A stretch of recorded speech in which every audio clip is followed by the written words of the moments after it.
thought you had your eye on the bigger boy. I did. Have you tried the bread? Isn't he supposed to still be in mourning for Yvonne? This is so weird. I guess it wasn't that special of a relationship.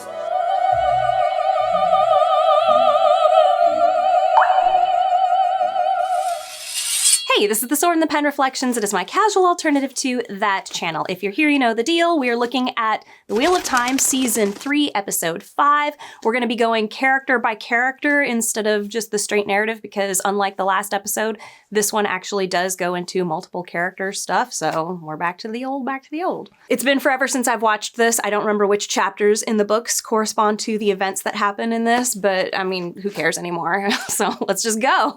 Before we do though, please like, subscribe, and comment, even if it's just with an emoji. It's free for you and it helps me to make money on these videos. Otherwise, if you have the means and you're feeling generous, check out my Patreon, Ko-fi, or hit the money heart thanks button down below. Any little bit helps. Thank you. Please forgive me for any coughing. I am still recovering from 2 weeks of being fully bedridden, like literally did not get out of bed for 12 days straight. So I'm doing my best. So first we're going to be looking at the desert gang. In the opening scene, we've got Moraine out in the desert handling that little moon sphere. It's called the Sakarnan. Anyway, she starts channeling through it. It's almost out of control. And then she's like, wow, this is amazing. And then she's moving the sand dunes around her and suddenly she's overwhelmed. And then Lan jumps in and holds her and he's like, oh, what was that? And she's like, what did it feel like to you? And he goes, euphoric. And she's like, but what else? What else? What else is there? And he goes, like hunger and thirst, but deeper. Like horniness, maybe? I don't know what. Then he asks her very mysteriously, what did you see in the rings? And she doesn't answer. Now, I thought this looked pretty, but quite honestly, it wasn't any more impressive than what she did at the end of the previous season, where she literally took out an entire fleet on the ocean. So that's one of the problems with overpowering your characters too soon, going like, oh, okay, we're gonna she's gonna take out this entire fleet. Well, then when you have a scene like this in the next season where she's like making, I don't know, a sand dune move, it's just not that impressive. Also, where was Lan standing while she was doing that? Because he pops out of nowhere. He's like in the dust storm, struggling. But yeah, last note on this, basically she's doing something that does not happen in the book at all. This is not a thing, at least not at the point that I'm at. And yeah, so nothing to compare to here. Then we're with the gang and they're all walking and talking through the desert again. All right, that's it. I've had it. I mean, these poor actors must be so freaking bored. They're like, all we do is walk and talk. Then through this conversation, we get that the wise ones have all been talking to each other in the dreams and have basically said, we're going to gather all the chiefs at Al-Kardal, I can't remember, Al-Kardal, whatever. They're all going to get together and decide whether they agree he's the Kar-Karn or not, whatever. They're going to decide for themselves. We find out through the conversation that the Shido, the other people that were at Reunite, rejected Rand when he came out. So he came out and showed them, you know, hey, I've got the 2 tattoos. I'm the Kar-Karn. And they rejected him. And for some reason, they chose not to show us that scene. Like, that would have been way more interesting than like, hey, wasn't it something when the Shido said, you're not our savior? Like, even though he had the signs on him, whatever. Avienda's like, dude, you shouldn't be surprised. He's a wetlander. And the ladies are all, well, yeah, no thanks to you, implying that she was supposed to like prepare him.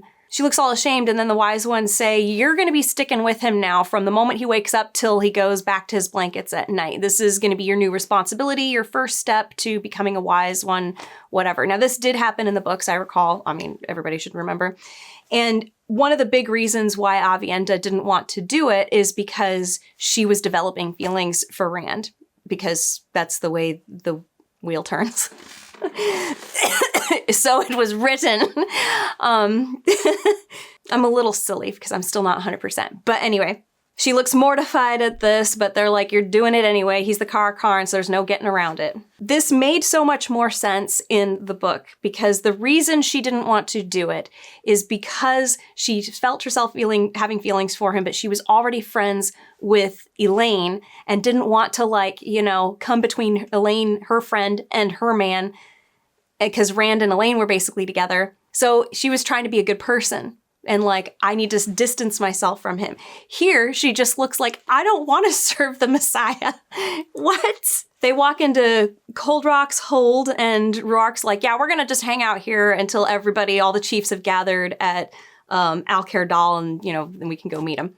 And as they're walking in, everybody's cheering and hooting and like shaking maracas. And like, I really wanted somebody to turn a rain stick. I don't know why that's stuck in my head. That would have been great. The boss's birthday, the boss's birthday, the boss's birthday, happy birthday. Anyway, we get it is a book accurate greeting where Roark goes up to, I forget what the heck her name is, but his other wife, and goes, I beg leave to enter under your roof mistress, or whatever. Anyway, it's, when you take little things, like taking little stuff like this from the book that is cool there, and then shoving it in here when you've bastardized so much else, it's like, it's too little, too late, I don't care. To me, it actually comes across as like cheesy now, because I'm like, because you screwed up everything else. But yeah, so he kisses his other wife, and then Bear, the first wife, the wise woman who was with them, goes and kisses her too, and it's like, oh, this is their two wives.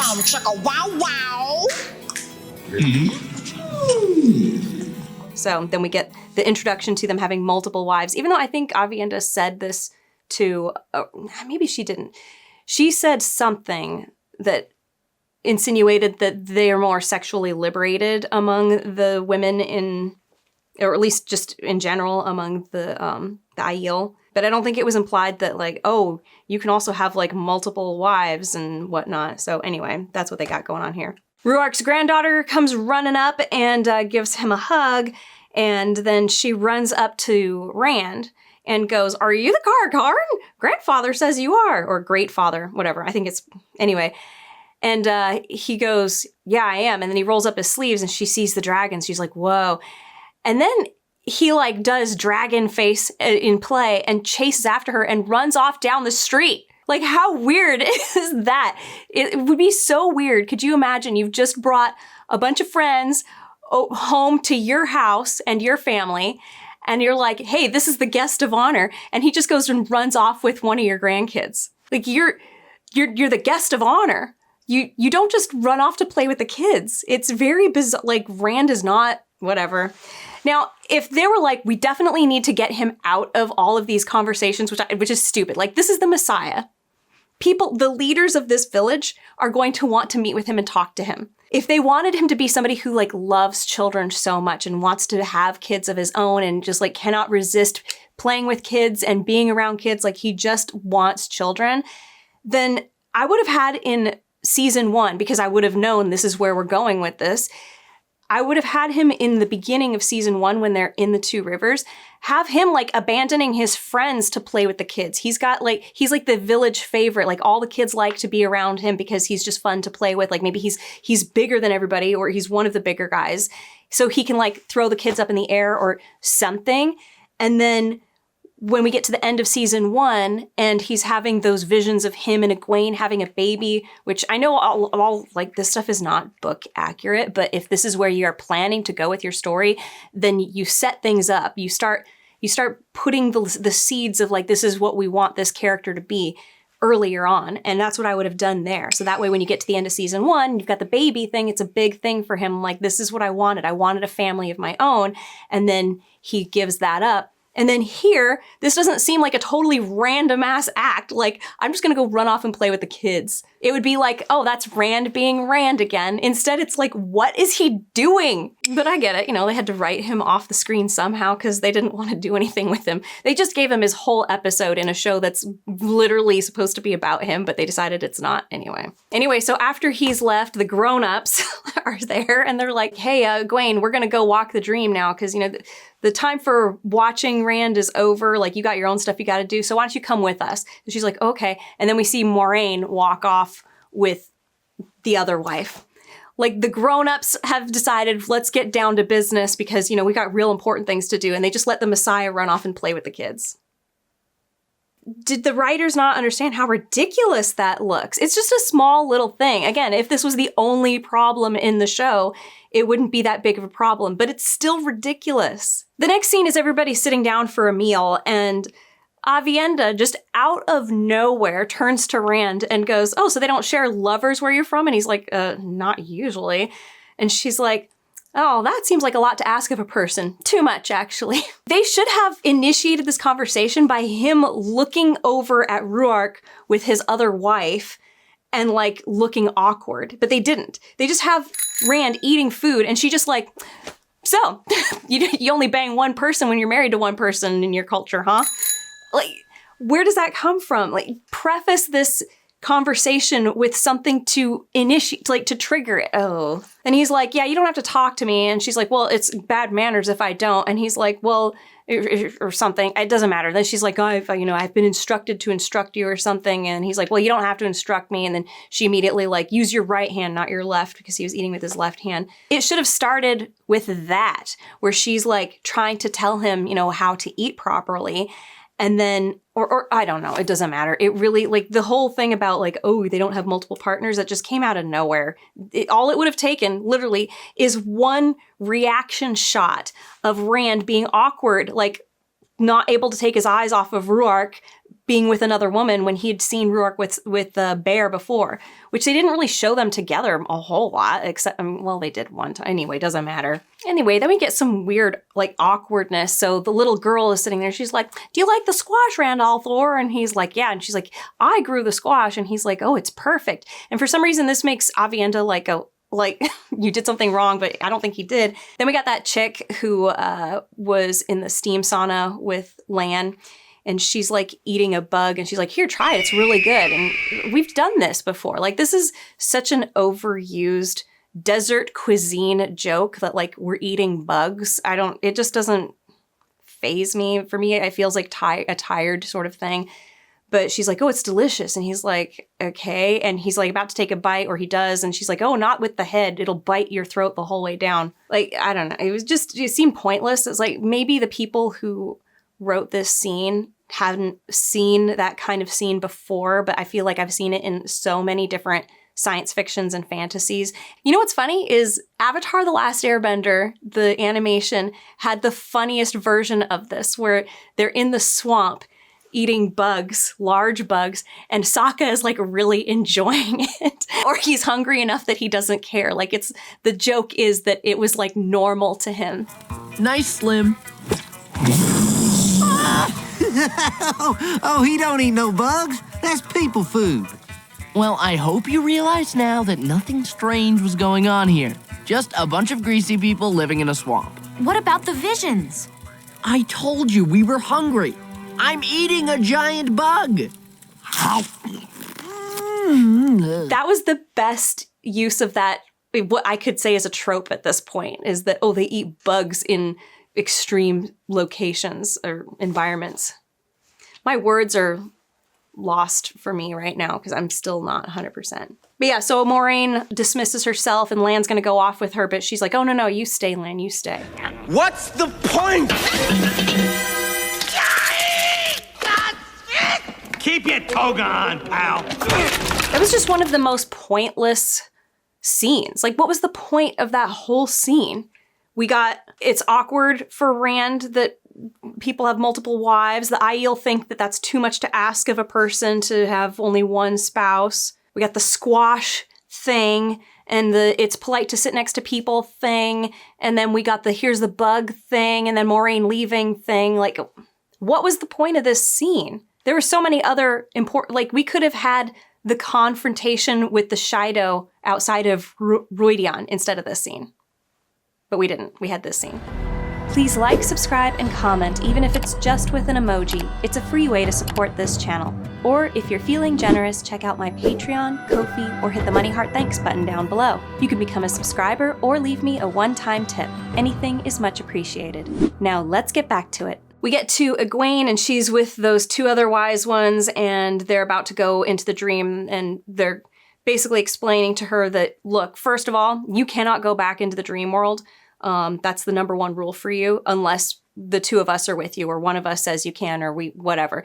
And like, can you accept that? And she goes, oh, I accept that. It's okay. Even in the book, she breaks the rules, and that gets her in trouble. But anyway, they explain that anybody can touch Talaran Riyadh, but not many can truly enter it. And the Aes Sedai think that being able to walk the dream is part of the one power, but it's not. And one of the wise ones is like, I can go in and out of the dream as much as I want, like as easily as this other lady here, but I can't channel and she can.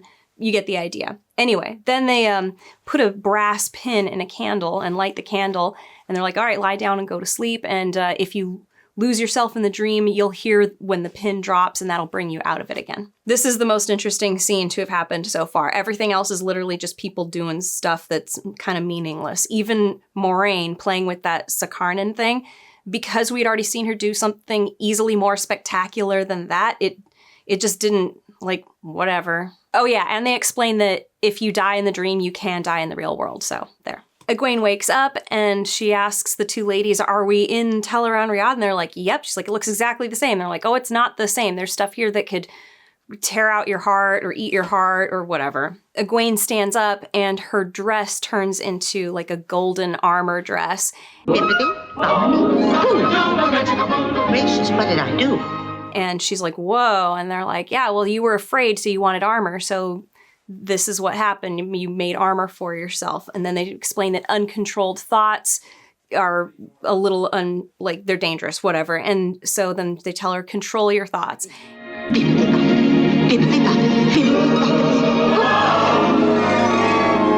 And the two ladies look at each other like, wow, did you see that? I seem to recall some fun moments in the books where we had Nynaeve walking the dream. Was it Nynaeve? I'm pretty sure it was. And anytime that she was it Nynaeve or maybe it was Egwene? Anyway, somebody was thinking about the guy that they liked and their dress like immediately became this like slinky kind of thing.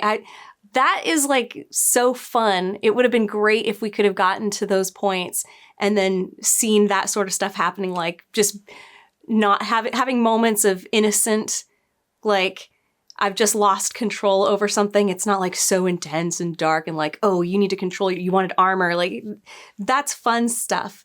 The little insecurities and things. So Egwene says that when she falls asleep in her dreams, she's back in the kennels and they're like, oh, that's just your own dreams. Like some people though wander from their own dreams into Teleron Riyadh just for brief moments. And they're like, oh, you know, wetlanders always wonder, why do so many people die in their sleep? And like they're insinuating that this is what has happened, is that they've slipped into Teleron Riyadh and then died there and then they've died in the real world. So Egwene says, the woman who's been hunting me, she can follow me into my dreams. And they're like, if you want her out of your dreams, then just believe that you're somewhere else. Like you have that power over your own dreams. Or first they tell her to believe that she is out. And then they say, if you want to be somewhere else, then just believe that you're somewhere else. It's as simple as that. And suddenly Egwene disappears. I'm a fast learner. Like she didn't want to be there learning how to do all this stuff. She ends up in Tar Valon and sees these little ghost children walking around, and then suddenly Lanfear is there. She does the Darth Vader choke force grip and raises Egwene up into the air. Egwene is terrified and Lanfear goes, I'm so glad you're here. And then suddenly you hear the pin drop and Egwene wakes up in the real world and the two wise ones are there and like, you're right, she's being stalked by one of the Shadow Souled. Bear's like, how did you leave this temple in the dream? And Egwene's like, well, I believed I could. What, like it's hard? The other gal's like, she's too eager, she takes too much too fast. Egwene's like, who are the Shadow Souled? And Bear says, wetlanders call them the Forsaken. And then that's the end of that scene. It was at least interesting. Like, more stuff going on. Then we're checking in with Lan. He's sitting at a fire with that one chick who's also from Malkier. I couldn't remember the name of the place. I just keep thinking of her as the boob chick. Yeah, he doesn't remember his homeland because he was just a baby when they left, and she does remember, and she's talking about how, yeah, the Borderlands were a hard place, but we had these great festivals and dancing, and she's like, oh man, it was so great. And he asks her, what do you miss most? And she goes, the laughter. And that's the end of the scene.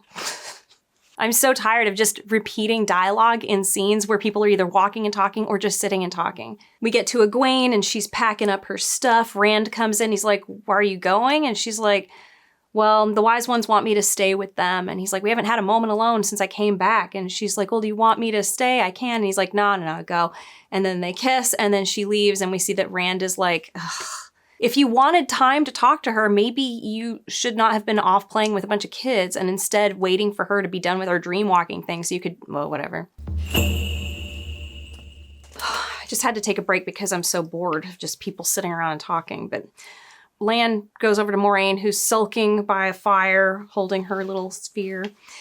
And he finally gets her to tell him what she saw in the rings, and she's like, I'm not going to be there at the last battle.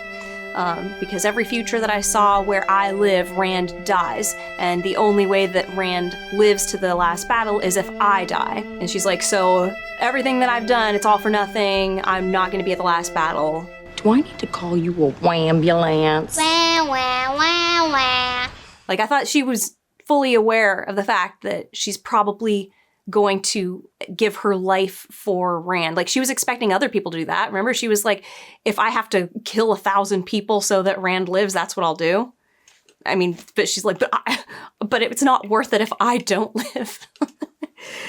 But yeah, so Lan is like, so do you die tonight? Did you see in the rings that you die tonight? And she's like, no. And he's like, okay, then you can sit here and enjoy a drink with me. And he pulls out a bottle of Usquai, which is Aiel alcohol. And he's like, have you tried this? So you're in for a treat. And so she takes a drink and then they're laughing in the end. I mean, at least this was like something was being revealed to another character, but Lan was just like, well, I mean, which would be appropriate because he would be like, what's the matter with you? Like, well, this is what we've always been aware of. See, in the books, it was nice because, okay, spoiler for anybody who hasn't read past book, I think it's 4 or 5. I probably think it's 5. Moraine dies at the end. And you find out then that she has known since going to Reunite that she was going to die. And so there's a feeling of like, oh my gosh, she went through all of that knowing that she was going to die, and she did it anyway. Like, she bore her suffering in silence and courage. And here, well, she reveals it right away to Lan, and he's just like, whatever. And so I don't care. I don't even care about Moraine anyway, so whatever. Let's move on. Then we get to Rand, and he's sitting on that rock that he and Egwene did way back in season 1 when they were looking over the 2 rivers, and he was like contemplating that she's going to go off and do her own thing, and he's like, you know, he wanted to get married, whatever. And Lanfear shows up, and she's like, oh, I thought you'd be here. You come here a lot. And he's like, yeah, well, you know, this is where I was when I thought that I had control over my life or whatever. That doesn't matter. And he's talking about how now his life is out of control and, you know, the pattern is moving everything and whatever. And she's like, who do you think weaves the pattern except us, you know? And he's like, it doesn't matter. He says, I saw you in Reunite before you released the Dark One, before you swore your oaths. I'm not that person anymore. Yes, you are. I see that woman in you. I saw her when I first met you back in Kyrian. She's like, is that who you want me to be? Some docile innkeeper?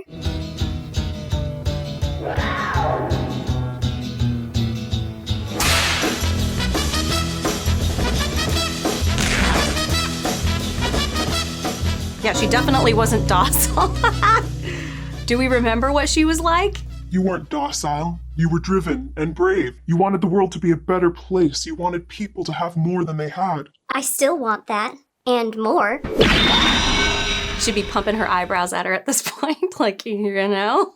She catches on, though. She goes, I want you, Rand. I love you, the dark parts and the light. I've fallen in love with this piece of you that wants to save the world. And I've always loved the piece that knows you have to break it. Anyway, he leans in, they start making out, and it's like, so Rand is two-timing Egwene. Whatever. This is not something he would ever, ever, ever do. When he gets together with Avienda, it's because he basically thinks that he and Elaine are, like, over. Whatever. I mean, I guess as far as the show goes, Egwene has kind of abandoned him. I mean, she should have known, like, if she's a good partner, and if he's a good partner, what they would know when the other one is, like, in a really big situation and may need some extra support.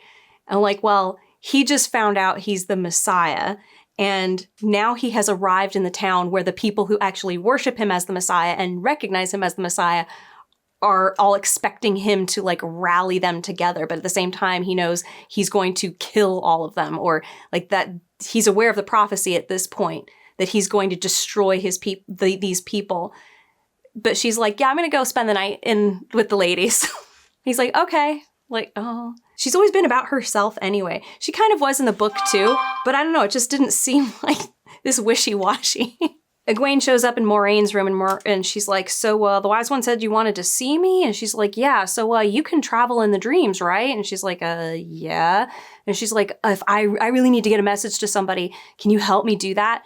And she's like, it's really dangerous in the dream. And also remember, you promised that you wouldn't. It's okay. This is what happens in the, well, it's not this, but she breaks the rule anyway. Either way, Egwene is like, it's really dangerous to travel in the dream. And Moraine's like, oh my gosh, I remember when we first started out and I was telling you about how dangerous dreams can be. Anyway, Egwene is like, did you see something in Reunite? And Moraine is like, yes. And she's like, is it really important? And Moraine's like, yes. Is it worth it? And anyway, so Egwene's like, okay, fine. That was easy. So something that happened in the book that I actually really liked was the girls were having trouble just getting to sleep and getting into dreams.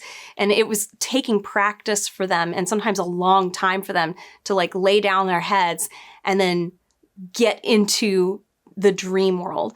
And that just has not been a thing at all here. It's like immediately, like, let me show you how to do this. And then they instantly can do it. I'm surprised that they didn't show Egwene learning how to like take other people to certain dreams or to people's dreams before they showed her doing this, because it's like all she knows is how to go into the dream, into Reunite. That's all we've seen her do at this point. Does she know how to bring somebody else with her? Whatever. Why am I asking this stuff? So they light a candle with a brass pen and wake up, or they go into the dream world, and Egwene is like, oh, we're in your dream right now. I think it's safer here. And she's like, I'll try to take you straight to her. And we go straight over to Siuan. So Moraine is delivering a message to Siuan, and she's in her little fish hut thing down by the river. I've come to you this way because I have no time. Where are you? I've been through the rings of Rewidian. Rewidian. You're in the Isle Waste. I have seen 1,000 futures. And I know two things to be true. If the White Tower does not bend the knee to Randall Thor, he will lose the last battle. And that's it. Like, why didn't she just say, I need to tell you something important? Like, just the one thing, but oh. Like, she's the worst liar. Like, or non-liar. Siuan's like, hold it. You don't get to just take off like that. You're going to keep treating me like this after Kyrian? Like, what would you have done differently if you were in my situation? And Moraine's like, I don't know, probably the same, maybe worse. And she's like, yeah, so why are you punishing me? And Moraine's like, dude, we each had a job to do. Mine was to find the dragon Reborn, and yours was to prepare the tower to receive him or whatever. Like, how does Siuan think she was in the right in that situation at all? She did not fulfill her end of the bargain. If that really was the deal, was that Moraine was just supposed to find him and bring him to the tower, and Siuan was supposed to make the tower ready to receive him, then the only one who didn't do their job is Siuan. But somehow I guess it also involved like, oh, you also have to train him. But it's like, how is she supposed to train him when she's a woman and he's a man and they don't use the same power source? Well, they do, but you get what I mean. It's different. Oh, whatever. And then Moraine is like, dude, you cannot afford to like get it wrong again. And Siuan just like goes and sits down. She's like, oh, it should have been you in the tower instead of me. You know, you're strong and clever and whatever. And this is not like Siuan in the books at all. Like, Siuan is very on top of things, at least as far as like in her own perception. She's like, I know what needs to be done. I know how to do it, and I'm going to do it. She's not this, whatever this is. I do like what Moraine says to that, though. She goes, I make enemies too easily. Yes, you do. Like, show Moraine, it has nothing but enemies. She doesn't know how to make friends or allies. Siuan's like, I wish we never went to Guitarra's studio that day. And Moraine's like, what? Wish that we just, like, grabbed a couple of horses and galloped off to Tyr to live life on the river? Oh, this could be very sweet, but I just do not care about Moraine's happiness at all. I actually care more about Siuan's happiness, but it's so, like, low, like, my care level, because, I don't know, she's just a wishy-washy character. I don't care about any of these people. So Siuan starts wanting to get it on, and Moraine's like, no, we can't do that. We've broken whatever it was that we had, and Siuan's like, oh, well, then we'll get it right in the next life. Like, that's what we'll have to do. And Moraine's like, okay, like, I'll wait for you in the next life, you know, however many times it takes before we get it right. And then they get it on. Chicka wow wow. So, like, no, we can't get it on because whatever we had, it's broken now. Okay, we'll wait till our next life, but let's get it on now anyway. What? Like, dude, these people don't know how to write romance. Like, you could make this work so well that, like, they both want to be together and it can't happen because they've both just politically gone in such opposite directions that it's just not going to work anymore. And they still want to be together, but they know, like, why we shouldn't do this because it's just going to make it harder and harder and harder for us to do what we're trying to do. But they're like, yeah, screw that. There's no desire or pull being built up here and then let to linger. Like, they're just, no, we can't do this. We'll have to wait till our next life. Okay, let's bang. What? How does that do anything? Nothing happened in this scene. We check in with Egwene and she's doing, like, the equivalent of turning on the webcam of her friends to, like, see what their private dreams are. She goes over to Nynaeve, and Nynaeve is standing on that bridge that they were on in season 1 in Two Rivers, and Nynaeve's teaching one of the girls how to listen to the wind. She drops in on Elaine, and Elaine is on the bow of a ship, and she's channeling the wind, and then Avienda comes up behind her and embraces her, and she's having a nice dream. She checks in on Matt, who looks like he's in Tar Valon, but he's with his 2 sisters and his mother, and he's obviously doing very well, and he's like, you guys are never sleeping on a cold floor ever again. And his mom looks at him and goes, like, I'm so proud of you, and he's showing off Perrin's work on a blade, and you see he's having a nice dream too. Then she pops over to Perrin's dream, and he's actually blacksmithing. He's making an axe. And Fail is there, and Hopper is there, and he seems happy, so he's having a nice dream. Then she pops over to Rand's dream, and she can see him sitting on that rock on the cliff looking over the 2 rivers, and she's like, aw, he's thinking about me. But all of a sudden you see some hand coming up and around his neck, so he's with, Lanfear.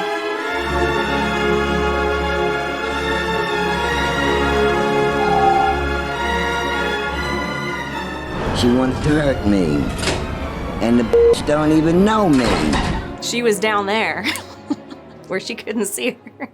But yeah, anyway, it dawns on Egwene that he's having an affair with Lanfear, and she screams, and that's the end of the episode.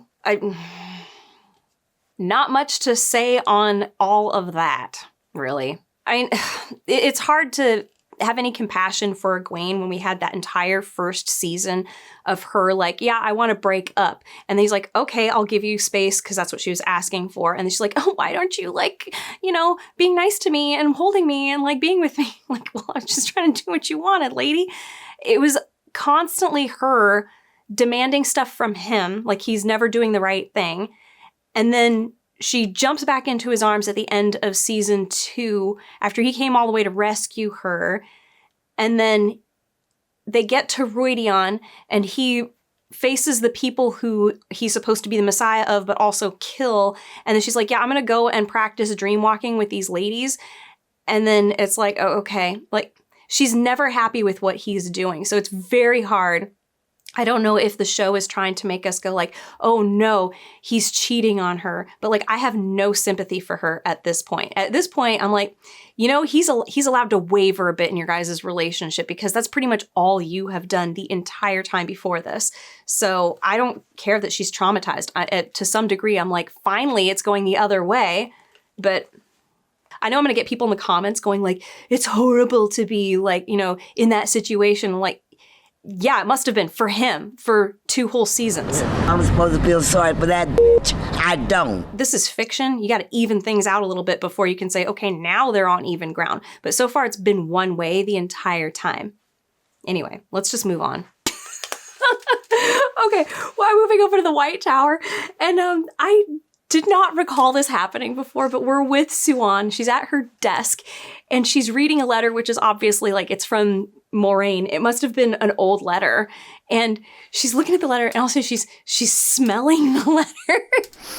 I mean, I get it, but because I have no emotional attachment to any of these characters, it feels goofy to me. Like if there was like this wonderful, strong bond between them and I really was invested in their relationship, I'd be like, oh man, I totally get it. But this is just goofy. Smelling the letter. Anyway, she quickly tucks it away and closes it because she senses somebody coming. And it's Elida. And Elida walks in so creepy. She like curls her hand around the door. It's so weird. A heavy fragrance, your powdered roses. It enters the room before you do. So she smelled her? Weren't you just smelling Moraine's letter? I remember it from your classes when I was a novice. The most sacred chamber in the most hallowed institution in the world. And you make it look like a fisherwoman's hut. But like, why do they always have them insulting each other like this? It's so, I'm so over it. I forgot how much I love Elida's voice. Delicious. Where is Elaine? Her brothers are missing her. She's on a journey of my choosing, well protected. I've already let Queen Morgaze know. Oh, your net is coming apart, Mother. Everyone sees it. I'm calling for a vote in the hall to cage the dragon Reborn, as you should have done already. Well, let's see where the votes lie. I presume you have a better handle on it now than the last time you went against me in the hall. Where is Moraine, said I? She's been exiled. I'm sure she still writes you. I remember when you were a novice, phoning over her like a lovesick puppy. That was a long time ago. People don't change. Mother, you have fooled many, but I know what you are. River trash. Same as the day you walked into this tower as a 9-year-old girl, barefoot and filthy. Is there anything else? The Amulin's Day is a full one. No, Mother. Thank you for your time. So all that just to be like, yeah, I'm calling for a vote. And everything else was literally all just insults. That's all it was. That whole scene was just... Then we jump over to Varen, who is kind of nursing her sister Adelaide, whose brain has been addled. Remember, in the tower, whatever. It's a shame because Adelaide was funny. I liked her. So Siuan and Leanne come in, and Varen's like, all right, here's the scoop. The Black Aja work in hearts. Groups of 3, and each member of the 3 only knows one member of another heart. And so Leandrin knew or connected 4 hearts, so that's 12, but only 11 Black Aja attacked on that day in episode 1 and left the tower. So there's still one left over. And Siuan's like, all right, I need to know if it's Elida.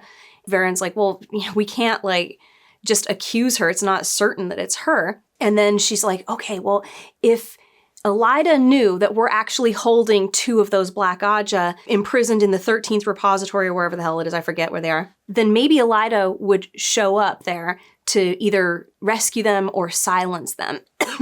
So the plan is that they're going to leak that information to Elida and then see what Elida does. And if she reacts in either of those 2 ways, then they'll be like, okay, then she's definitely Black Aja. This is the most interesting thing so far that I've come across in this episode is this, like, we need to find out if Elida really is Black Aja, because even from the viewer's perspective, we don't know what her situation is. We drop in on Elida having a conversation with one of the White Aja gals, and she's like, hey, what if I could prove to you that Siuan has been working to destroy the tower from within ever since she took the seat? And the White Aja lady's like, well, first of all, she's saying that we've always only sided with truth and logic. Well, one of the White Aja was one of the Black Aja secretly. We saw that in episode 1, so she should have said something about that, but that's okay. The person who wrote this scene probably didn't write that scene and wasn't aware of what they did in that scene, so. Adelia, said I. Yes? Hello. Hello? Roses. Can I help you? Where are you going? Varian Sedai said. Away. Now, or I'll strip your hide with my birch. Accept it or no? Her response is great. They all exchange almost no dialogue, and she just throws that threat out at her. Anyway, so the accepted goes off into another room, and we see that Varen and Leanne are there, and they're like, did she take the bait? And she's like, yep. And she's like, all right. And Leanne's like, oh, you sure your sister can handle this? And Varen's like, my sister can do anything. I'm gonna say it slowly first. The big black bug bit the big brown bear. And the big brown bear bled blue-black blood. Are you still with me? Let's do it fast. The big black bug bit the big brown bear, and the big brown bear bled blue-black blood. Again. Obviously she can't. Her brain is definitely addled, but it's okay. Then we get back to in the hall, and Elida is like, oh, where's your sister? I keep looking for her and I can't find her anywhere. And I've got something really important to tell her or something. It doesn't matter. Either way, she gets out of her that she's in the 13th repository, whatever. She's there. And then she's like, oh, it's a secret. Don't worry. It's fine. This was the most interesting, intense thing to happen. But okay.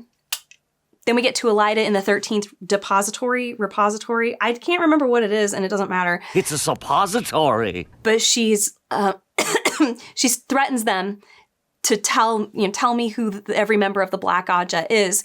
And one of them is like, we're never telling you. We'll never betray our sisters. And she's like, I believe you. And she kills her right away. And then she turns to the other one.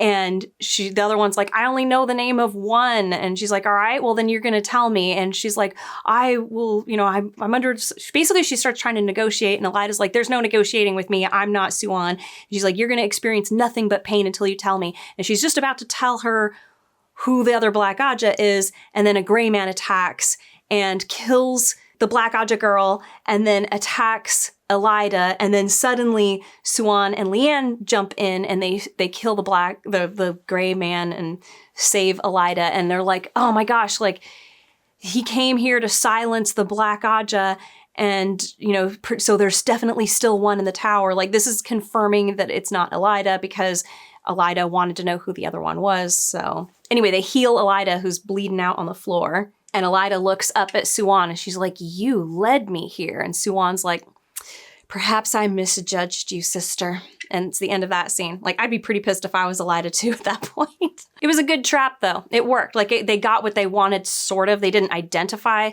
where the other Black sister was, but they did confirm that she must be in the tower. Why else would you send a gray man to come and kill them unless it was somebody who is still involved in some way? It was a good plan, though. I liked it. I mean, they didn't really gain a whole lot, but they at least confirmed that Elida is not the Black Aja, because that was a big concern for Suan, was if she is, I can take her down. It's she didn't gain anything, but they checked one off the list of possibilities. Unfortunately, it just spurs Elida further into where she'll end up going by the end of this season. But that's the end of that. So moving on to the next character group, which I don't know, who should we do next? I guess we're going to go over with the group heading over to Tanchico. Okay, so this is Nynaeve and Elaine and Matt, and they're tracking Leandrin, trying to find out, remember they found that symbol and they're like, oh, Leandrin must be from Tanchico, so that's probably where she went. So they're on their way there. We get Elaine reading from a book about Tanchico, and she's reading out the stuff that she knows, Tanchico is on 3 hills and the rich people live on top of the hills. And Matt is like, this is bullshit. I don't care about this stuff. And she's like, dude, we need to have a plan for how we're going to find the Black Aja. What are you going to do? Just roll in drunk and hope that somebody points you to the Black Aja? Poor Nynaeve is in the corner vomiting into a bucket. At one point, Matt is like, we're getting, enough of this. I'm going out on the deck. And Elaine's like, no, we promised the sail mistress. That was the one thing that we wouldn't leave this cabin the entire trip. Anyway, I don't really have much to say on this other than nothing in this show can happen without annoying me, even if it's a good thing at this point. So, but gosh, it gets so awkward. We stay down here. Deals with the sea folk are not to be broken. Whatever you say, Highness. No. It can't be right. We're sailing past Wimbice's finger. Oh, another geography lesson. That's brilliant. We have only been traveling for 14 days. I know seafoot breakers are fast, but to travel this far is impossible. Maybe I saw it wrong, maybe... Exactly. So, let's get up onto the deck and we'll figure it out. No, Matt, we promised the Stout Mistress we'd stay. Matt! Just help me up the stairs, please. This is so freaking awkward. They didn't even show us out the window what she was looking at. Like, this is written like a stage play, but a poorly written one. We had the deal, I said. I apologize, Matt. You are of the mountains. You plant your feet too firmly like you're rooted to the spot. Relax. Make your legs soft. Let the boat move while you stay still. Better. That was fast. Whatever. I forgot that Min was following this group, that she's not with them. So she's up on the deck, and then she notices the gang come out on the deck, and she quickly tries to get away, but of course she gets noticed by Matt. And all we get is him going, hey, and she's like, oh no, Matt, I don't want to talk to you. And he's like, no, I don't give a shit about anything. I just want to know, do you have your own room? Can I stay with you instead of them? And she's like, ugh. And he's like, oh, yay. Okay. And he goes with her. Like, we've just thrown out whatever. I feel like the writers can never make up their mind on when they want to have friction or opposition between characters, because they have them they're so wishy-washy all the time. Be consistent with your character so that way when a shift does happen, it feels like, ooh, this is new. Instead, you've got them going back and forth like this all the time. And then finally you're just like, yeah, I don't care whether they're friends or enemies anymore at all. It doesn't matter, because it could be anything at any given moment. Like, they've been on this boat for 2 weeks and he hasn't known that she's there. He sees her and all he's like is, hey, can I stay with you? That's it. No drama. What was the point of her sneaking to follow them? Why didn't she just like, hey, Matt, how's it going? Like, let me just... Like, as far as storytelling is concerned, it feels like there was zero purpose in her being secretly on this ship at the same time as him. It's like telling your audience there's going to be a price to pay, and then you make your characters go through the process of trying to make money for it, and then they get to the checkout and they're like, actually, it's free. It's weird. So we get Matt in Min's cabin, which is a huge cabin, by the way, and she's quickly picking up a bunch of papers, and he picks up one of them, and it's a drawing that she's made of himself hanging, which is that vision that she had back in Tarvalon. And he's like, dude, what the hell is this? And she's like, they're my visions. I'm trying to remember the details so that I can stop them from happening. And he's like, well, it's a good thing that your visions don't come true.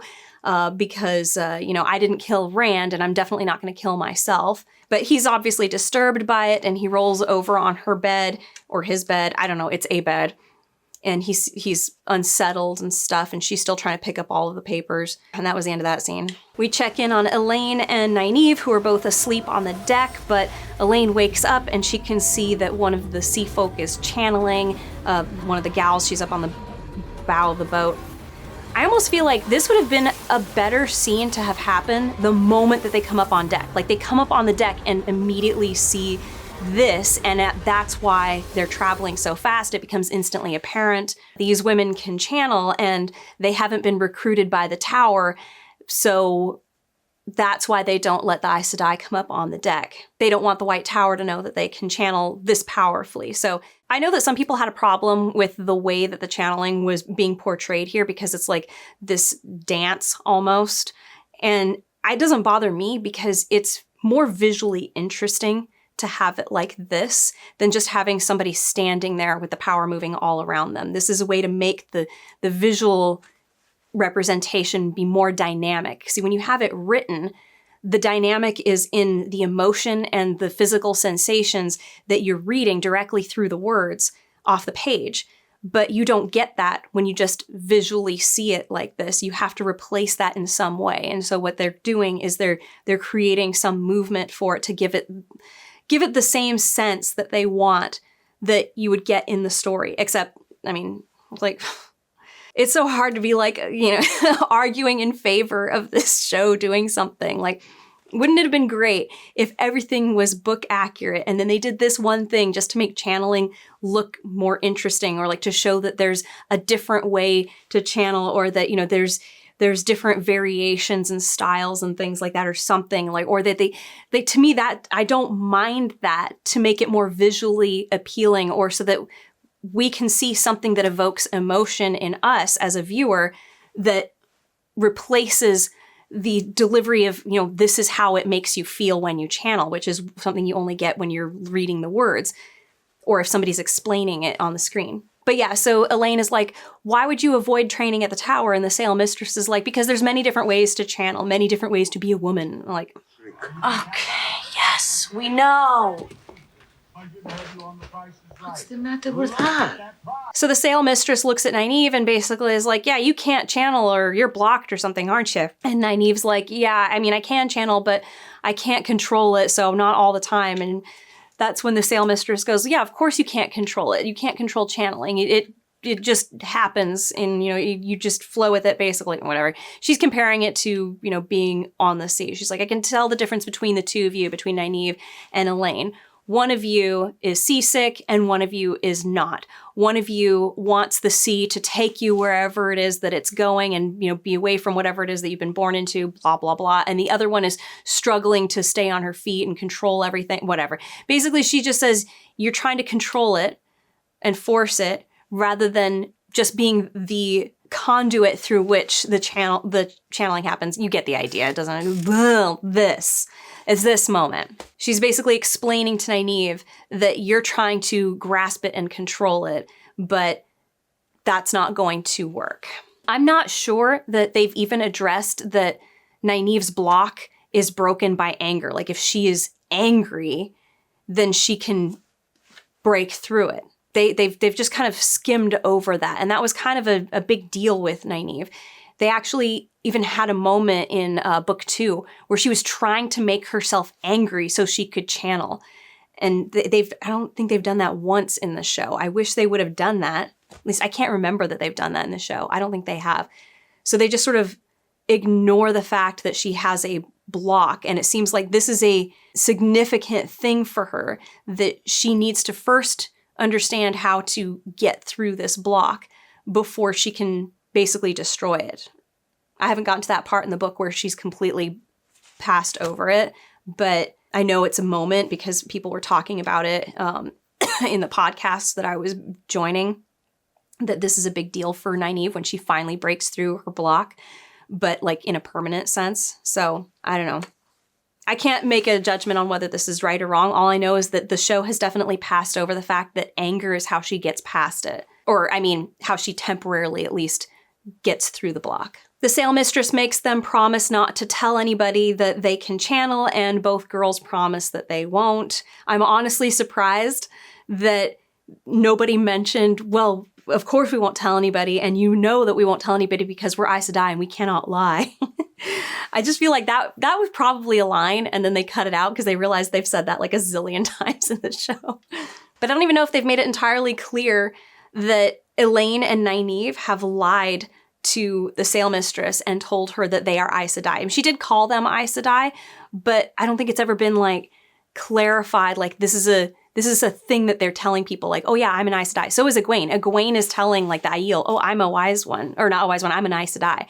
They're all lying, and it's because they haven't taken those oaths that they can lie and say, oh, we're Aes Sedai, and then they can lie about anything. The Sale Mistress tells the girls to get down and pack their stuff because they're going to hit land soon. And then we're in the cabin with Nynaeve and Elaine, and Matt walks in, and Nynaeve is like, dude, where have you been? I thought you fell overboard. And then they notice Min, and he's like, oh, I ran into an old friend. And Elaine is like, oh, she was a servant to the White Tower. And Matt's like, actually, she was a spy for the Amerlin seat, but, not a very good one or something. I don't know. It doesn't matter. And then Nynaeve recognizes her, and she's like, you were at the bar in Faldara. You're the one who told the dragon, or told Rand that he's the dragon. And then Matt is like, she also told me that I would kill Rand, so she's not very good at any of her jobs. And anyway, this is them all meeting each other. So there you go. They've met. And then they hear the Sale Mistress saying that they, land ahoy.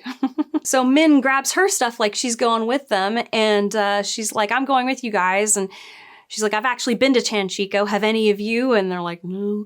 And then she's like, also, I know you're looking for the Black Aja, and I have personal experience with Leandrin, so... And they're like, oh, okay. Anyway, Nynaeve is like, can we trust Min? And Matt's like, yes. And Min's like, yay. I just don't care. So they land in Tanchico, and Min is like, everybody keep your mouths shut and eyes down. Don't make eye contact with anybody. She's like, especially you, princess, don't talk to anybody. And, Matt's like, okay, I believe you. And she's like, this place is dangerous. I really mean it. And then to emphasize that point, they pass a guy hanging dead. The place looks like an absolute shithole. I do not like the Tanchico location or design or anything at all. Like, this place just looks disgusting. But that's the end of their little things. Like, they were in a cabin, they were on the deck, they're in the cabin, and now they're off. Okay. This episode is so freaking boring. It's so boring. Oh gosh. Well, I saved Perrin for last because I know at least there's a rescue thing that happens there and what should have been a death. But anyway, let's go on to Perrin now. We're in the Two Rivers. Don't forget that the Cothans have been arrested by the White Cloaks and taken away. And that's basically all we need to know. We could just wear one of these Two Rivers sacks. Another idea? We could hop a boat and go to one of the cities on the coast. You love that shop in Ebudar. Ready to leave already? I thought you had your eye on the bigger boy. I did. Have you tried the bread? Isn't he supposed to still be in mourning for Yvonne? Like, this is... Oh my gosh. This is so weird. I guess it wasn't that special of a relationship.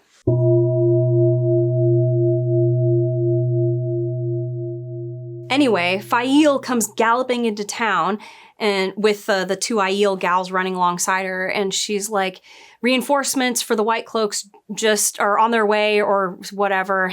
And she's like, if you want the Cothans, we should go and get them now. Like, they've been, hanging out just waiting for the right opportunity to go and rescue them? I mean, that would be long before they knew there were reinforcements on the way, right? Whatever. We're in the White Cloaks camp, and remember that Matt's mum and two sisters have been captured. Anyway, Child Valda's talking to Dane Bornhold, and he's like, reinforcements will be here tomorrow, and then we'll be ready to march on the Two Rivers the next day. And then he peeks in on Matt's mom and sisters and is like, I'd like to have a moment to interrogate them to figure out where Perrin Ibarra is. And Dane's like, no. And Child Valda's like, and then he walks away. Then Dane goes into the tent where you've got mom and sisters, and he offers them some water. He's like, don't worry, nobody's going to hurt you, but I'd like you to tell me everything you know about Perrin Ibarra. And he goes, I've heard he's come home. So why did you need to interrogate them to find out where he was? So the sisters are like, we don't really know anything about him. We were really little. And as they're talking to Dane, the mom is like trying to grab the keys off of Dane through the bars of the cage. But anyway, he stands up to walk away, and one of the girls is like, oh, but I know where he would go if he came back.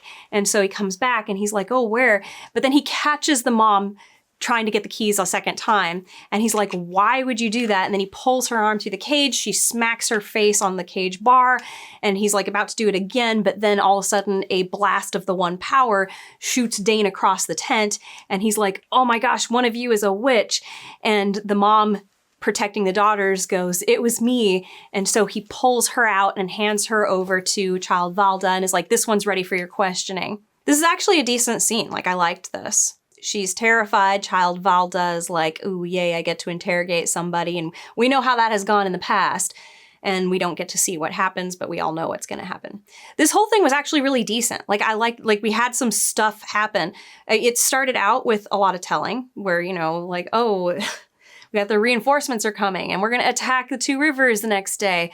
Can I go and interrogate them? No, you can't. And then we had at least something happen. Something changed where Dane Bornhold goes in and the girls try to pickpocket him, which was a nice little plan. And then it goes wrong and then he hands her over. Like, something changed. Okay, thank you. this is such a freaking boring episode. My gosh, I just want it to end. Somewhere in the woods, we've got Perrin with Fail and the two Aiel gals, and then we've also got Alanna and Maksim. Natty and the girls are in the camp. Well, don't worry, because I have a great plan. A plan? Oh man, I hate plans. That means we're gonna have to do stuff. Can't we just have a strategy or a mission statement? Bane, Chad, and I will sneak in. And me. No, not yet. And me. And her.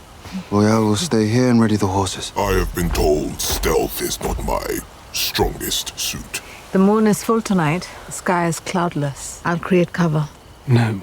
You'll stay right here. Tail the girls if they need it. That's what we said. I'll create cover. It's bloody white cloaks up there. Do you know what they'll do if they even sniff a hint of channeling? I'll create cover. All right. And that's the end of that scene. So Maksim goes chasing after Alanna, and he's like, you're gonna stay here. And she's like, you don't tell me what to do. And he's like, you're gonna say that to me, the guy who has followed you up Turnip Mountain? Whatever. Anyway, he's mad at her, and she's mad at him, and he's like, you're not gonna talk to me, or whatever. And she's like, you're not enough. And he seems like, what? I don't care. Like, if I were to just take this whole, like, it was a threesome, thruple, whatever you call it, and now one of them has died and it's just these two, and they were the two that weren't really in it for each other. They were both in it for the one that's lost. This could be an interesting story all on its own, but I don't care about it.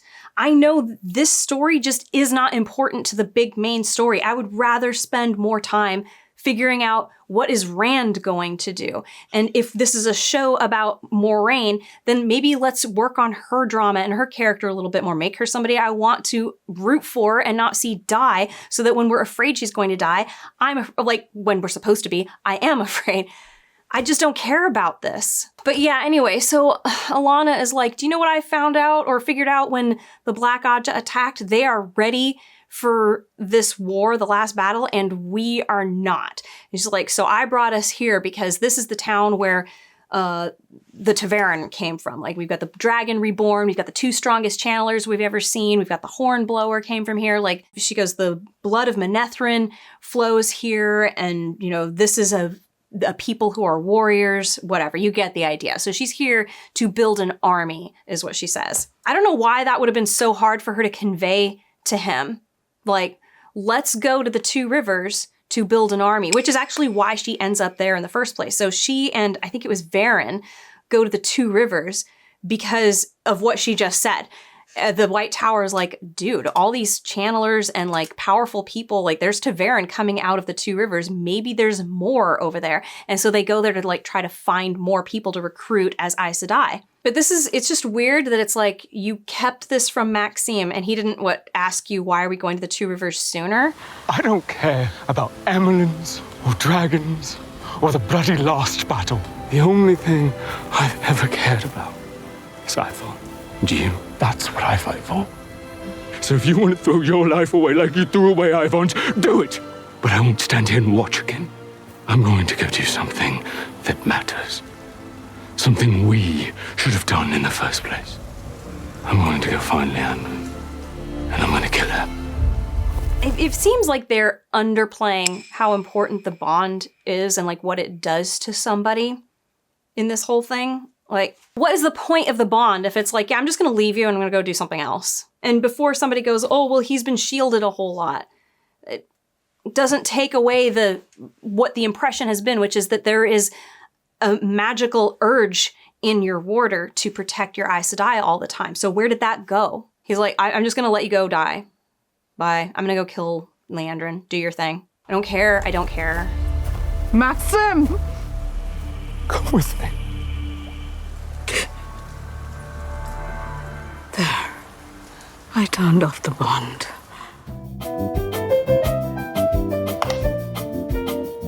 Help me! I don't care. I have nothing to say. I don't care. We're moving on. No, I can't move on. I turned off the bond. She said I turned off the bond. Those are the exact words that she used. I turned off the bond. At least, did she sever it? Did she shield it? But turned off the bond. She flipped the switch. Oh my gosh. Oh, I have to move on. You can't see what's wrong with this scene. There's problems in your brain. So then Alanna channels a fog to roll in and puts no effort into making it seem natural.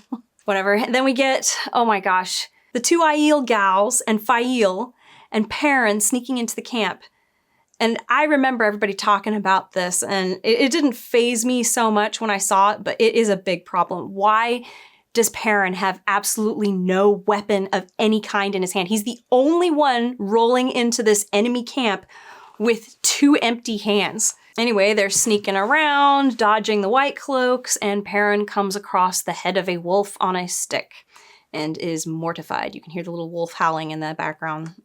It would have been maybe good to have at one point seen the white cloaks chasing after wolves that are in the area or something. I don't know. It doesn't really matter. Over with Child Valdar, he's looking around at the fog. He goes, "This fog." And the guy next to him is like, "What is it, sir?" And he's like, "That last witch was just a plaything or something." And he's like, "Do you want to know how to catch a woman with real power?" Like, we're supposed to have remembered that he and this guy have captured some Aes Sedai in the past. I don't remember, like, is he talking about Matt Cawthon's mom?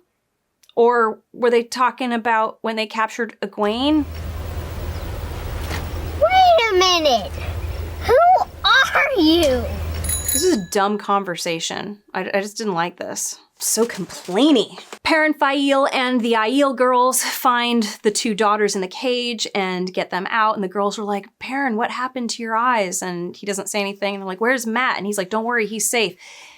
And then they're afraid to go with the Aiel girls, but he's like, "No, they're friends. Go with them and I'll find your mom. Where is she?" And they're like, "Oh, they took her that way." So they separate. But then Perrin and Fael find the mom dead, and she's obviously been tortured. And I can't tell on my phone whether she's been burned or skinned. She's dripping blood, but she's dead. She's dead.